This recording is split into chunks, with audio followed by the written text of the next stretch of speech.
Peppa Pig may seem like a simple show, but hidden in its episodes are some of the strangest theories ever. Theories about weird characters, secret past, and mysteries that will change how you see the show forever.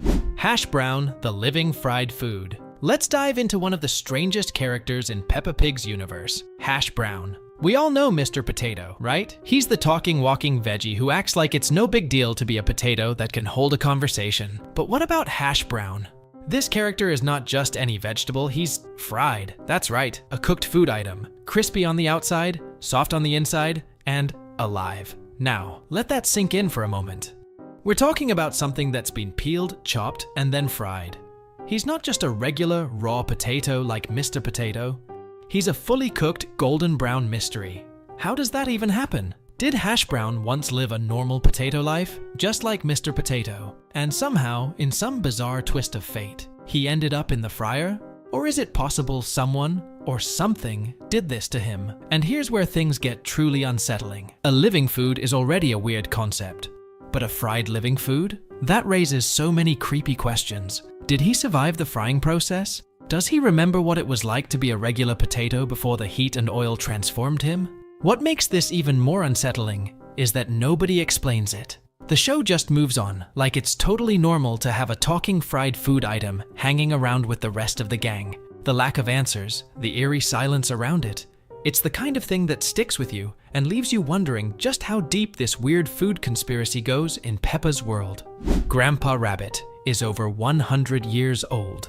Alright, let's talk about Grandpa Rabbit, who might be hiding a huge secret. In the episode Sea Treasure, Peppa stumbles upon a bottle with a message inside. It's an old letter, and turns out it was written by none other than Grandpa Rabbit himself. All seems normal until you hear his words. Grandpa Rabbit says the letter was written 100 years ago. But I must have thrown that bottle into the sea 100 years ago. That would mean Grandpa Rabbit is over a century old. And remember, this is the same Grandpa Rabbit who's still out there working, traveling, and getting into all kinds of adventures. He's doing everything a regular adult would do. But he's over 100 years old? Now, in the world of Peppa Pig, it's easy to overlook strange things, but this is a major timeline issue. The show never explains how Grandpa Rabbit could be that old. Is it just a quirky joke? A little throwaway line? Or could Grandpa Rabbit be hiding something much weirder? Like some kind of secret to his longevity? Could there be some magical explanation? Maybe Grandpa Rabbit has access to some kind of supernatural powers? Or maybe he's part of some unspoken family secret. He's been around for centuries. He could know things that we can't even begin to comprehend. Now let's take a look at Rebecca Rabbit's house, because something doesn't add up. Rebecca lives in a cozy underground tunnel home, carved right into a hill. It's a pretty unique setup, but here's where things get confusing.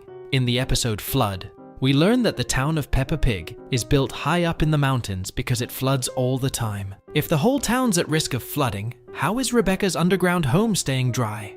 Now, think about it. Tunnels and caves are known for being a bit risky when it comes to water. In fact, they're often the first to flood. So how is Rebecca's house staying perfectly safe while the rest of the town is underwater?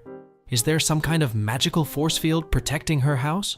Or is it just an insane stroke of luck that her underground tunnel is the one spot in the whole town that doesn't flood?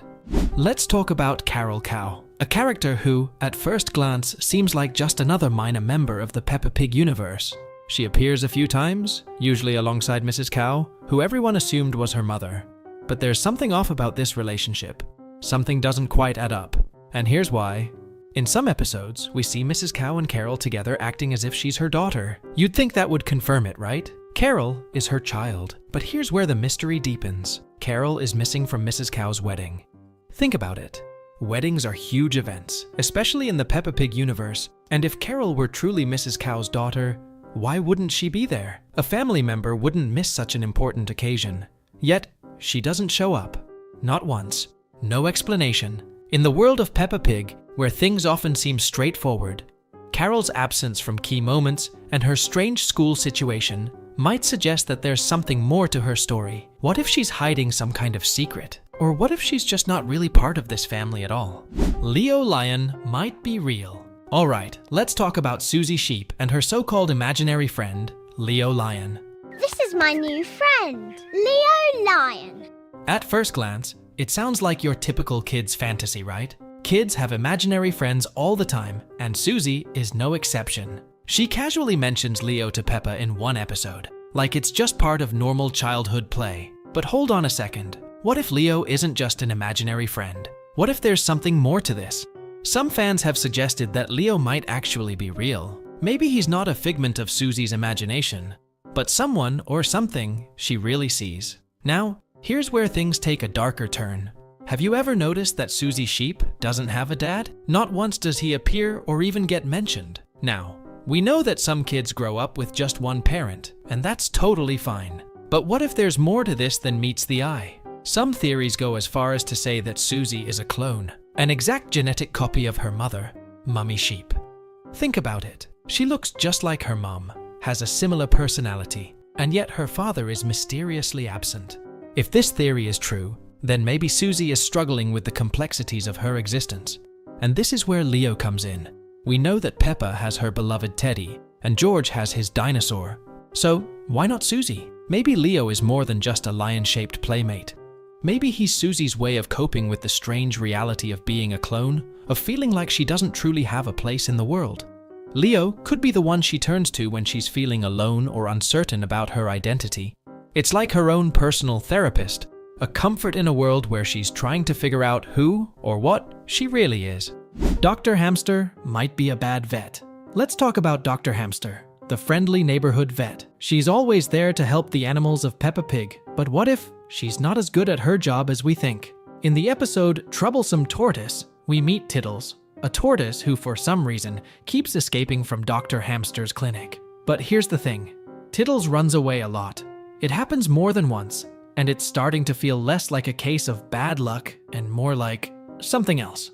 What if there's a deeper reason behind it? Think about it.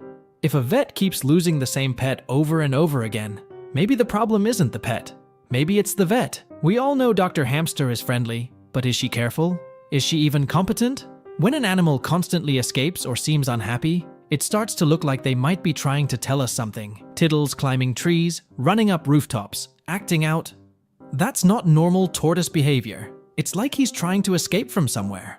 But why? Maybe Tiddles isn't just a problem pet. Maybe he's trying to warn everyone.